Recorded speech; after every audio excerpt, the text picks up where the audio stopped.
చేసే ప్రోడక్ట్స్ కోసం ప్రోడక్ట్స్ తయారు చేసే ముందు వాటికి కావాల్సినవన్నీ ఎలా అరేంజ్ చేసుకుంటానో ఈ వీడియోలో మీకు షేర్ చేస్తాను. నేను తయారు చేసే ప్రోడక్ట్స్ అన్నీ మ్యాక్సిమం కడిగి ఎండలో ఆరబెట్టేవేనండి. అలా ఎండలో ఆరబెట్టాలంటే ఒక మేడ ఉండాలి. మేడ అయితే మాకు లేదు, కానీ మా పక్క వీధిలో ఉన్న మేడ మీదకి వెళ్ళి అక్కడ ఆరబెడుతూ ఉంటామండి. 10 కేజీలైనా 20 కేజీలైనా ఎన్ని కేజీలైనా మా పక్క వీధిలోకి మోసుకొని వెళ్ళి ఇక్కడ ఆరబెడుతూ ఉంటామండి. ఇక్కడ మీకు రేకుల షెడ్ కనిపిస్తుంది కదండి, ఆ రేకుల షెడ్డేనండి మా ఇల్లు.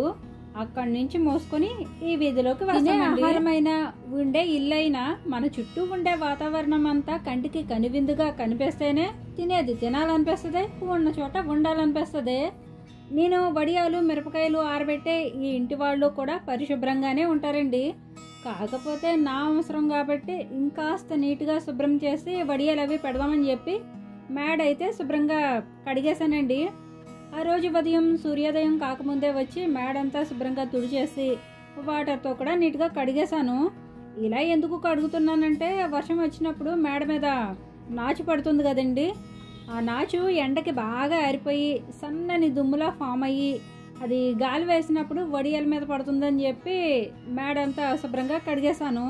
ఈ ఇంటిగల వాళ్ళకి మోటార్ ఉంది, కానీ అది పై వరకు ఫోర్స్ అందట్లేదండి. వాటర్ చాలా స్లోగా వస్తుంది, అందుకనే బకెట్స్లోకి పట్టుకొని కడుగుతున్నాను. ఇలా మేడ అంతా శుభ్రంగా కడగడానికి నాకు ఆ రోజు 2 గంటలు పట్టిందండి. ఒక్కొక్కరికి ఒక్కో వీక్నెస్ ఉంటుంది కదండి. అలా నాకు చేసే పనిని చేస్తే పర్ఫెక్ట్గా చేయాలి, లేదంటే మానేయాలి.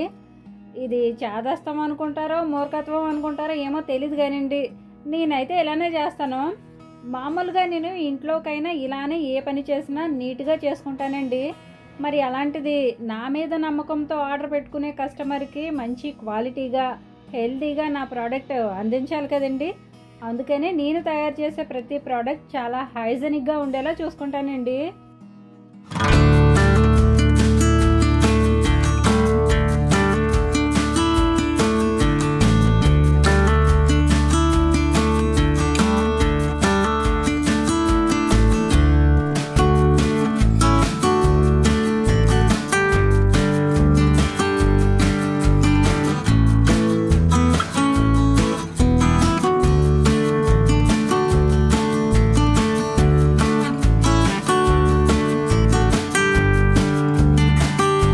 ఇప్పటి వరకు నాకు ఇల్లు కట్టుకోవాలని మరీ అంత తొందరగా ఏముండదు కదండి.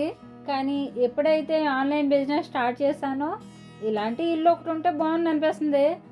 అంటే ఇల్లు పూర్తిగా కట్టుకోలేకపోయినా కనీసం కింద పిల్లర్స్ వేసేసుకొని పైన స్లాబ్ వేసుకుంటే డబ్బులు ఉన్నప్పుడు కింద కట్టుకొని ప్రస్తుతానికి పైన వడియాలు పెట్టుకోవడానికైనా వీలుగా ఉన్నాను.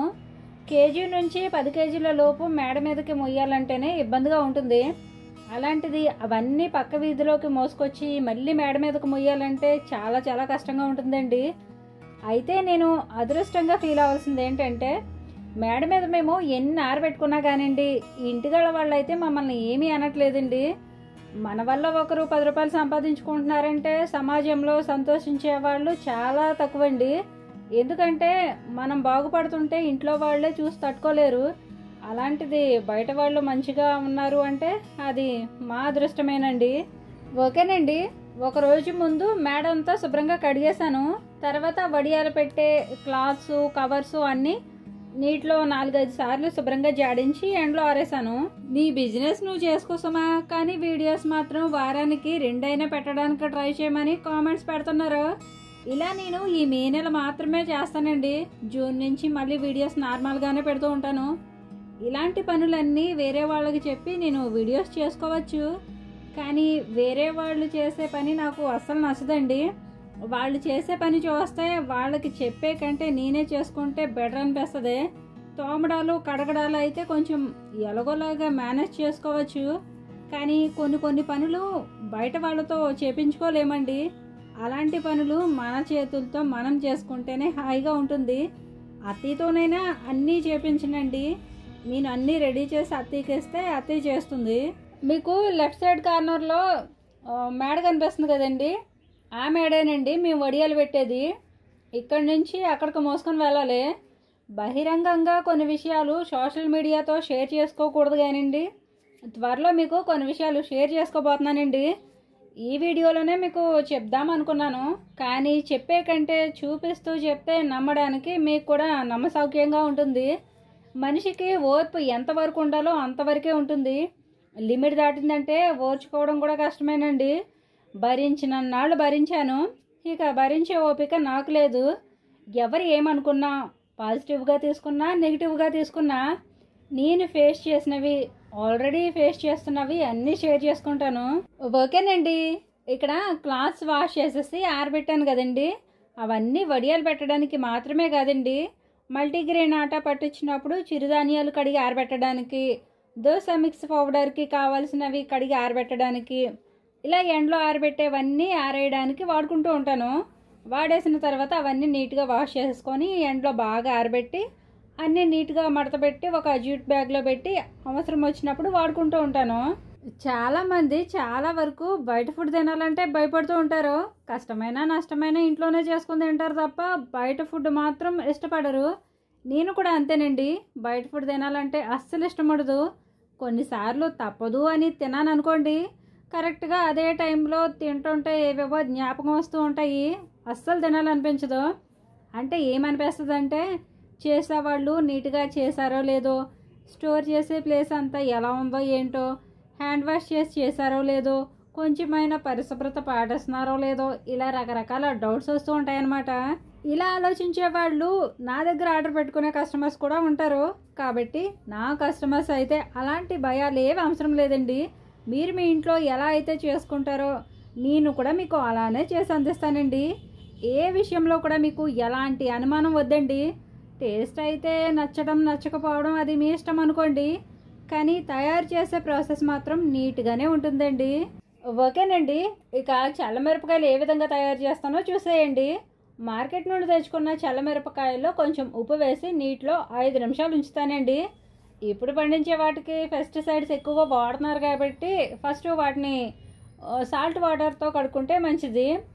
ఇక ఈ చల్లమిరపకాయలు కడగడం కోసం నేను పెద్ద పెద్ద బిందెలు 2 తీసుకున్నానండి. మిరపకాయలు ఊరబెట్టడానికి కూడా ఈ స్టీల్ బిందెల్లోనే ఊరేస్తానండి.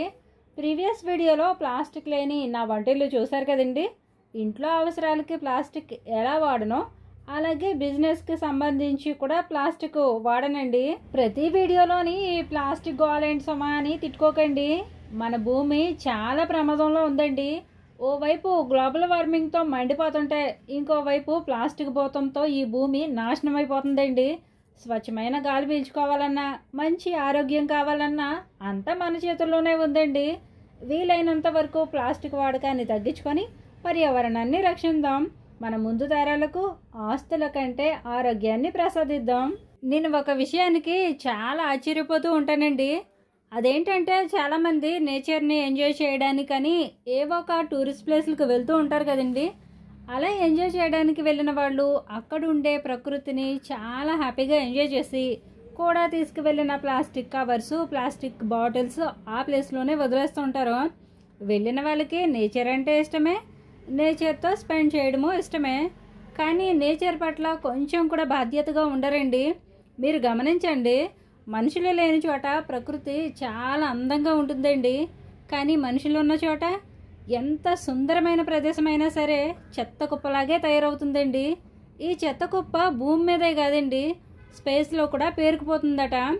అంటే స్పేస్లోకి లాంచ్ చేసిన శాటిలైట్స్ కొన్నాళ్ళ తర్వాత సర్వీస్ అయిపోతుంది కదండి. ఆ వేస్ట్ పౌడర్స్ అన్నీ స్పేస్లో చెత్త కుప్పలా పేరుకుపోతున్నాయటండి. ఎవరెస్ట్ మీద కూడా ప్లాస్టిక్ చెత్తతో నిండిపోతుందటండి. ప్రపంచానికి ప్రాణవాయువును అందిస్తున్న అమెజాన్ అడవులు కూడా అక్రమాలకు పాల్పడి చెట్లు నరికేస్తున్నారటండి. ఇలా ఎన్నెన్నో జరుగుతున్నాయండి. నదులు కాలుష్యం, సముద్రాలు కాలుష్యం, గాలి కాలుష్యం, ఇలా ఇవన్నీ జరుగుతున్నాయి కాబట్టే తినే తిండి కూడా కాలుష్యం. అందుకే మనిషికి వచ్చే జబ్బులు కూడా జబ్బులకి మందులు కనిపెట్టలేని కొత్త కొత్త జబ్బులన్నీ వస్తున్నాయండి. ఇండిపెండెన్స్ డే వచ్చినా, రిపబ్లిక్ డే వచ్చినా ఆ ఒక్కరోజే నేను వాట్సాప్లో స్టేటస్ పెట్టేసి నా దేశభక్తిని చాటుకోనండి. నా వల్ల ఒక పక్షికి కానీ, ఒక జంతువుకి కానీ, పర్యావరణానికి కానీ ఎలాంటి ఇబ్బంది రాకూడదు అనుకుంటాను. నేను పుట్టి పెరిగిన ఈ నేల తల్లి రుణం తీర్చుకోవడానికి నా వంతుగా ప్లాస్టిక్ వాడకాన్ని దూరం పెడతాను. అలాగే మొక్కల్ని పెంచుతూ నా ఇల్లు చిన్ని కృష్ణుడు ఉండే బృందావనంలా మారుస్తాను. ప్లాస్టిక్ వాడకూడదని నేను ఒకరిని చూసి ఇన్స్పైర్ అయ్యానండి. అలాగే నా వీడియోస్ చూసే వాళ్ళలో ఒక్కరు మారినా నేను చాలా హ్యాపీగా ఫీల్ అవుతానండి. ఓకేనండి, మార్కెట్ నుండి తెచ్చిన ఈ మిరపకాయల్ని శుభ్రంగా 4-5 సార్లు కడుగుతానండి. అలా నీళ్లు చూడడానికి నీట్గా కనిపించేంత వరకు కడిగి ఆ తర్వాత వాటిని వేరే బిందెలోకి తీసుకొని మిర్చికి ఘాట్లు పెడతానండి. ప్రస్తుతానికి ఇప్పుడు పిల్లలకి సమ్మర్ హాలిడేస్ కదండి. ఈ హాలిడేస్లో పిల్లలు రకరకాల యాక్టివిటీస్ నేర్చుకుంటూ ఉంటారు. మా పిల్లలకి అంత అదృష్టం లేదులేండి. నాతో పాటు ఈ సమ్మర్లో వాళ్ళు కూడా కష్టపడుతున్నారు అనే కంటే నాకు చాలా బాగా హెల్ప్ చేస్తున్నారని చెప్పాలి. ఇక్కడ సిరి వాళ్ళ ఫ్రెండ్స్తో ఆడుకుంటుందండి. పల్లెటూర్లలో పిల్లలు వీధుల్లో ఆటలు ఎంత బాగా ఆడుకుంటారో ఇంట్లో అమ్మలకి అంత బాగా హెల్ప్ చేస్తూ ఉంటారండి. ఉదయం మా అమ్మ నాన్న బయట పనులకు వెళ్ళిపోతే వాళ్ళు వచ్చేసరికి ఇల్లు అద్దంలా సర్దిపెట్టి వంట కూడా చేసేసే పిల్లలు ఉంటారండి. నేను ఎప్పుడైనా అమ్మాళ్ళ ఇంటికి వెళ్ళొచ్చాను అనుకోండి, సిరి నాని మొక్కలన్నింటికి నీళ్లు పోసి ఉతికిన బట్టలు ఉంటే నీట్గా మడత పెట్టేసి ఇల్లంతా చక్కగా సర్దిపెట్టి ఉంచుతారు. పిల్లల విషయంలో నేను మరీ గారవంగా పెంచడం కానీ మరీ అపురూపంగా చూడడం కానీ చేయనండి. నాకున్న పరిస్థితిని బట్టి వాళ్ళకి కష్టం సుఖం రెండూ తెలిసేలా పెంచుతాను. పిల్లలకి చదువు ఎంత ముఖ్యమో ఇంట్లో చేసుకునే రోజువారీ పనులు చేసుకోవడం కూడా అంతే ముఖ్యం. సమ్మర్ హాలిడేస్లో పిల్లలకి చదువుతో పాటు స్విమ్మింగ్ అని, డాన్స్ అని, గేమ్స్ అని, పెయింటింగ్స్ అని, డ్రాయింగ్ అని ఇలా ఏవో ఒకటి నేర్పించాలని అనుకుంటూ ఉంటారు. కానీ అది అందరికీ సాధ్యం కాదు. నెల అయ్యేసరికి పిల్లలకి స్కూల్ ఫీజులు కట్టాలంటేనే ఈ నెల స్కూల్ ఫీజు ఎలాగా, ఈ నెల స్కూల్ ఫీజు ఎలాగా అని ఆలోచిస్తూ ఉంటారు. అలాంటిది ఎక్స్ట్రాగా డబ్బు ఖర్చు పెట్టి ఇవన్నీ నేర్పించాలంటే కష్టమే. అలాంటి సిచ్యువేషన్ ఉన్న వాళ్ళు ఫీల్ అవ్వాల్సిన పనే లేదండి. ఈ సమ్మర్ హాలిడేస్లో పిల్లలకి అంటే వాళ్ళ వయసును బట్టి వాళ్ళకి వంటలు నేర్పించవచ్చు, ఇంట్లో చిన్న చిన్న పనులు నేర్పించవచ్చు, మంచి మంచి పుస్తకాలు చదివించవచ్చు. ఆడపిల్లలు అయితే కుట్టు మిషన్ నేర్పించవచ్చు, చిన్న చిన్న ముగ్గులు పెట్టడం నేర్పించవచ్చు. మనం ఇంట్లో లేనప్పుడు ఇల్లు ఎలా ఉండాలో నేర్పించవచ్చు. అన్నింటికంటే పిల్లలకు నేర్పించాల్సింది సంస్కారం. నేను చాలా ఇళ్లలో చూస్తూ ఉంటానండి. పెద్దవాళ్ళు ఏవో కారణాలతో మాట్లాడుకోవడం మానేస్తే వాళ్ళ అమ్మ నాన్న మాట్లాడడం మానేశారని పిల్లలు కూడా మాట్లాడడం మానేస్తారు. ఈ పద్ధతిలో పిల్లల్ని పెంచడం నాకు అస్సలు ఇష్టం ఉండదండి. పెద్దవాళ్ళ గొడవలు, పెద్దవాళ్ళ విషయాలు పిల్లలకు అసలు తెలియనివ్వకూడదు. పిల్లలు పిల్లల్లాగుంటేనే ముచ్చటేస్తుంది. ఓకేనండి, శుభ్రంగా కడిగిన మిరపకాయలన్నింటికి ఇలా ఘాట్లు పెట్టేసామండి. ఇప్పుడు వీటిలోకి మజ్జిగ పోయాలి. నేను తీసుకున్న మిరపకాయలు 15 కేజీలండి. 15 కేజీల మిరపకాయలకి 10 లీటర్ల పాలు కావాలండి. ఈ పాలు నేను మా ఊరికి దగ్గరలోనే ఉన్న డైరీ ఫామ్ నుండి తెప్పించుకుంటానండి. ఈ డైరీ ఫామ్ వాళ్ళు ఎలాంటి కల్తీ లేకుండా తీసిన పాలు తీసినట్టే పోస్తారండి. ఇలా నాకు స్వచ్ఛమైన పాలు దొరికే అవకాశం ఉంది కాబట్టే నేను నా ప్రోడక్ట్స్లో చల్ల మిరపకాయలు యాడ్ చేశానండి. ప్యాకెట్ పాలు, ప్యాకెట్ పెరుగు అయితే అస్సలు వాడనండి. ప్యాకెట్ పెరుగులో ఊరేసిన మిరపకాయల కంటే ఇలా న్యాచురల్గా వచ్చే పెరుగులో ఊరేసిన మిరపకాయలు టేస్ట్ బాగుంటాయి కాబట్టి పాలు తెచ్చుకొని బాగా మరిగించి తోడుపెట్టుకొని మజ్జిగ చేసి మిరపకాయలు ఊరేస్తానండి.